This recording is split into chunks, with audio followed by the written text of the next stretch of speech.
नमस्कार दोस्तों। आज हम सुनेंगे आर के नारायण द्वारा लिखी कहानी डॉक्टर के शब्द। डॉक्टर रमन के पास मरीज बीमारी के आखिरी दिनों में ही आते थे।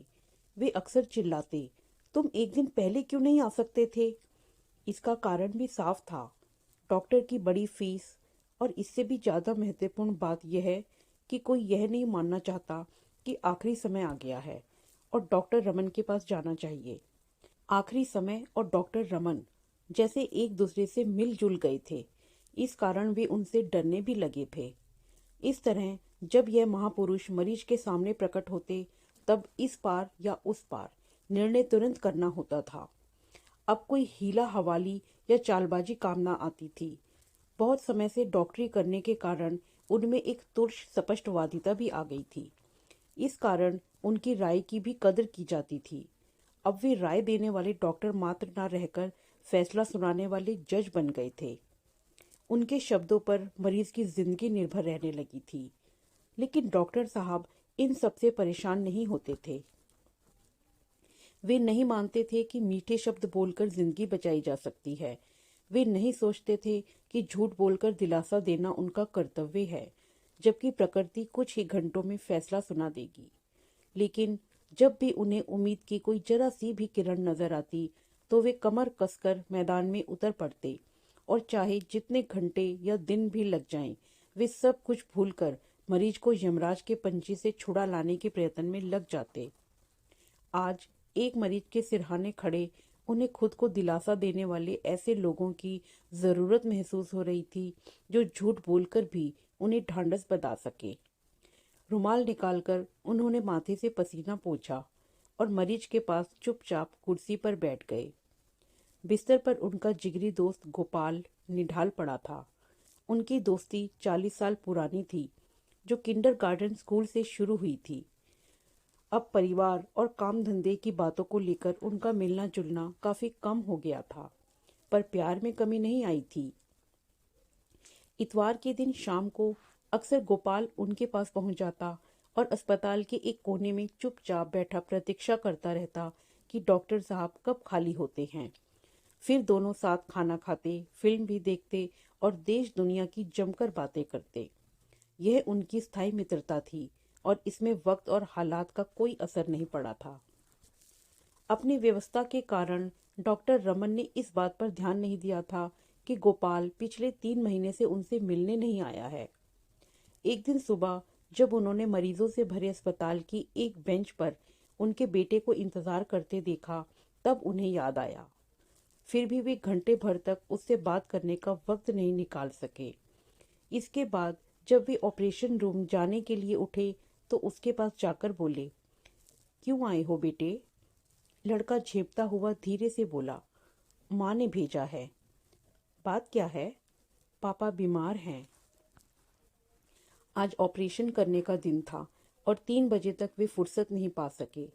इसके बाद वे तुरंत लॉली एक्सटेंशन में स्थित मित्र के घर के लिए चल पड़े। गोपाल बिस्तर पर पड़ा सो रहा था। डॉक्टर साहब उसके सिरहाने जा खड़े हुए और पत्नी से पूछा, यह कब से बीमार है? 1.5 महीना हो गया डॉक्टर साहब। किसका इलाज चल रहा है? एक पड़ोसी डॉक्टर का। हर तीसरे दिन आते हैं और दवा देते हैं। नाम क्या है उसका? यह नाम उन्होंने कभी नहीं सुना था। बोले, मैं इसे नहीं जानता, लेकिन मुझे तो कुछ बताना था। तुमने खुद क्यों नहीं खबर की? हमने सोचा आप व्यस्त होंगे और व्यर्थ में आपको परेशान करना होगा। पत्नी ने बड़ी दयनीयता से कहा। वह काफी परेशान नजर आ रही थी।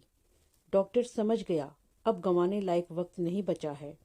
उन्होंने कोट उतारा और बक्सा खोला, इंजेक्शन ट्यूब निकाली, सुई खौलते पानी में रख दी। पत्नी उन्हें यह सब करते देखकर और भी परेशान होने लगी और सवाल पूछने लगी।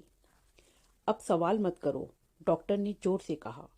उसने बच्चों पर नजर डाली, जो खौलते पानी में सुई को उछलते देख रहे थे। वे बोले, बड़े लड़के को यहीं रहने दो, बाकी सबको किसी और कमरे में भेज दो। मरीज की बाह में इंजेक्शन लगाकर वे कुर्सी पर बैठ गए और घंटे भर उसे देखते रहे। मरीज शांत पड़ा था। डॉक्टर के चेहरे पर पसीना आ गया और थकान से आंखें मूंदने लगी। मरीज की पत्नी कोने में खड़ी चुपचाप सब कुछ देख रही थी। फिर धीरे से बोली, आपके लिए कॉफ़ी बनाऊं? नहीं। हालांकि भूख से वे बेहाल हो उठे थे। उन्होंने दोपहर का खाना भी नहीं खाया था। थोड़ी देर बाद वे उठे और बोले, मैं बहुत जल्द लौट आऊँगा, इन्हें बिल्कुल मत छेड़ना। बैग उठाया और बाहर खड़ी कार में जा बैठे। 15 मिनट में वे वापस आ गए। साथ में एक नर्स और सहायक भी थे। पत्नी से बोले, मैं एक ऑपरेशन करूँगा। क्यों, क्या हुआ है? पत्नी ने घबराकर पूछा। बाद में बताऊंगा, अभी तुम लड़के को यहाँ छोड़ दो और पड़ोसी के घर चली जाओ, और जब तक मैं ना बुलाऊं वापस मत आना। पत्नी बेहोश होकर जमीन पर गिरने को हुई, लेकिन नर्स ने उसे संभाल लिया और बाहर जाने में मदद की। रात को करीब 8 बजे मरीज ने आंखें खोली और बिस्तर पर धीरे से हिला। सहायक बहुत खुश हुआ और कहने लगा, अब ये जरूर ठीक हो जाएंगे।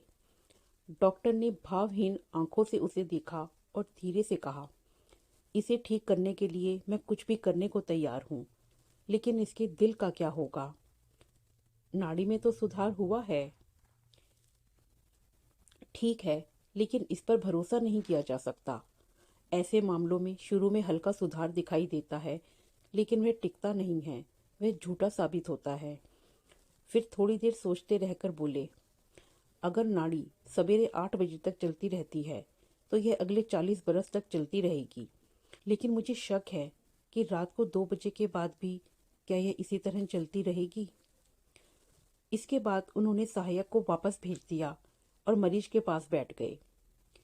11 बजे के करीब मरीज ने फिर आंखें खोली और डॉक्टर की ओर देखकर मुस्कुराया। उसमें हल्का सुधार हुआ था और उसने कुछ खाना भी खाया। घर भर में चैन और खुशी की लहर दौड़ गई।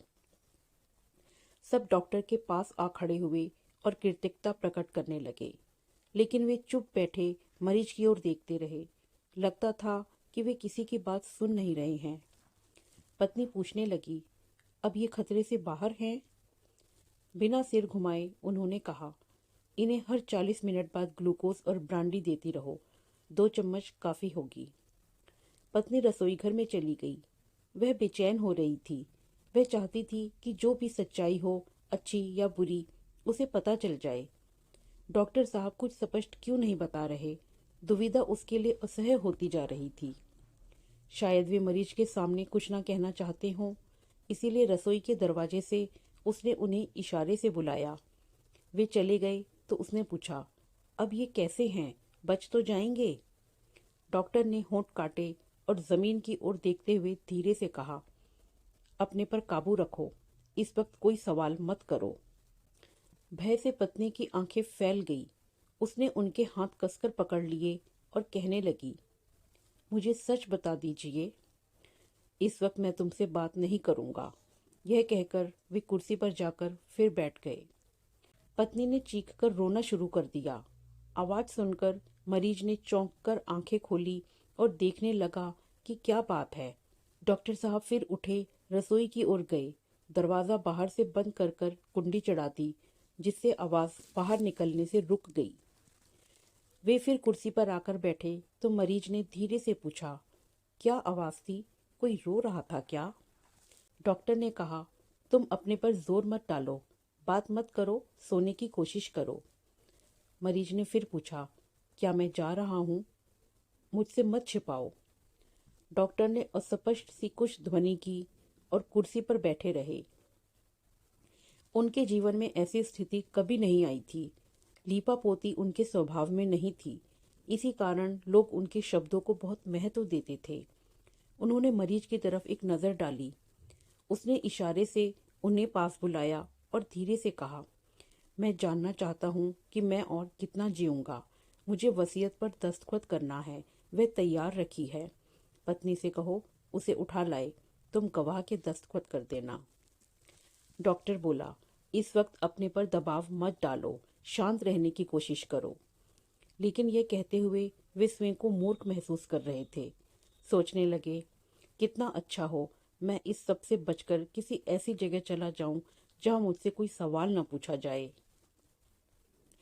मरीज ने अपने कमजोर हाथों से डॉक्टर की कलाई फिर से पकड़ ली और जोर देकर कहने लगा, राम, यह मेरा सौभाग्य है कि इस वक्त तुम यहाँ मेरे पास हो। मैं तुम्हारे शब्दों पर विश्वास कर सकता हूँ।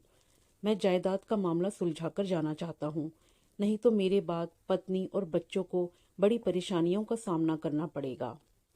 तुम्हें सुबैया और उसके लोगों की जानकारी है। वक्त रहते मुझे दस्तखत कर लेने दो। बताओ, ठीक है? लेकिन जरा ठहरो, डॉक्टर ने उत्तर दिया। फिर वे उठे और बाहर अपनी गाड़ी में जाकर बैठ गए। सोचने लगे। घड़ी देखी, आधी रात हो चुकी थी। वसीयत पर दस्तखत होने हैं तो 2 घंटे में हो जाने चाहिए, नहीं तो। वे संपत्ति के बारे में जिम्मेदार नहीं होना चाहते थे। घर की समस्याओं का उन्हें अच्छी तरह ज्ञान था और सुबैया तथा उसके लोगों की भी उन्हें सही जानकारी थी। लेकिन इस वक्त वे क्या कर सकते थे? अगर वे वसीयत पर दस्तखत करने की सुविधा उसे दे देते हैं तो यह उसकी मौत का परवाना भी हो सकता है, क्योंकि इसके कारण जीवित रहने की उसकी कोशिश एकदम खत्म हो जाएगी। वे गाड़ी से निकले और घर की ओर चल पड़े। फिर कुर्सी पर जाकर बैठ गए। मरीज बराबर उनको देखे जा रहा था। डॉक्टर ने खुद से कहा, अगर मेरे शब्द इसे बचा सकते हैं तो इसे मरना नहीं चाहिए। वसीयत की फिर क्यों ज़रूरत है? वे बोले, सुनो गोपाल, ये पहली बार वे अपने मरीज के सामने नाटक करने जा रहे थे, झूठ बोलकर जीवन जीने की उसकी इच्छा जगाने। मरीज के ऊपर झुककर वे जरा ज्यादा जोर देकर बोले, तुम वसीयत की फिक्र मत करो, तुम जियोगे, तुम्हारा दिल बहुत मजबूत है। यह सुनते ही मरीज के चेहरे पर चमक आ गई। संतोष की सांस भरकर उसने कहा, तुम कह रहे हो यह? तुम्हारे मुंह से निकली बात जरूर सच होगी। डॉक्टर ने कहा, हाँ, मैं कह रहा हूँ, तुम हर क्षण ठीक हो रहे हो। अब सो जाओ, गहरी नींद में सो जाओ। मन से सब परेशानियां निकाल दो। मैं सवेरे तुमसे मिलूंगा। मरीज ने कृतज्ञ भाव से डॉक्टर की ओर देखा और फिर आंखें बंद कर ली। डॉक्टर ने अपना बैग उठाया और धीरे से दरवाज़ा बंद करके बाहर निकल गया। घर जाते हुए रास्ते में वह अस्पताल में रुके, सहायक को बुलाया और बोले, तुम लॉली एक्सटेंशन वाले मरीज के पास चले जाओ। दवा की एक ट्यूब साथ ले जाना। अब किसी भी क्षण वह जा सकता है। कष्ट ज्यादा हो तो यह ट्यूब दे देना। जल्दी करो, जाओ। दूसरे दिन 10 बजे वह फिर वहां पहुंच गए। कार से निकलते ही मरीज के कमरे की ओर तेजी से गए। मरीज जाग रहा था और ठीक दिख रहा था। सहायक ने बताया कि नब्ज सही चल रही है। उसने स्टेथोस्कोप मरीज के दिल पर रखा, कुछ देर सुना और पत्नी से बोला, देवी, अब खुश हो जाओ, तुम्हारा पति 90 साल तक जिंदा रहेगा। अस्पताल लौटते हुए सहायक ने डॉक्टर से पूछा, सर, क्या वे जीवित रहेंगे? अब मैं शर्त लगाकर कह सकता हूँ कि गोपाल 90 साल तक जिंदा रहेगा, लेकिन मेरे लिए हमेशा यह पहेली बनी रहेगी कि वह यह हमला कैसे झेल गया। धन्यवाद।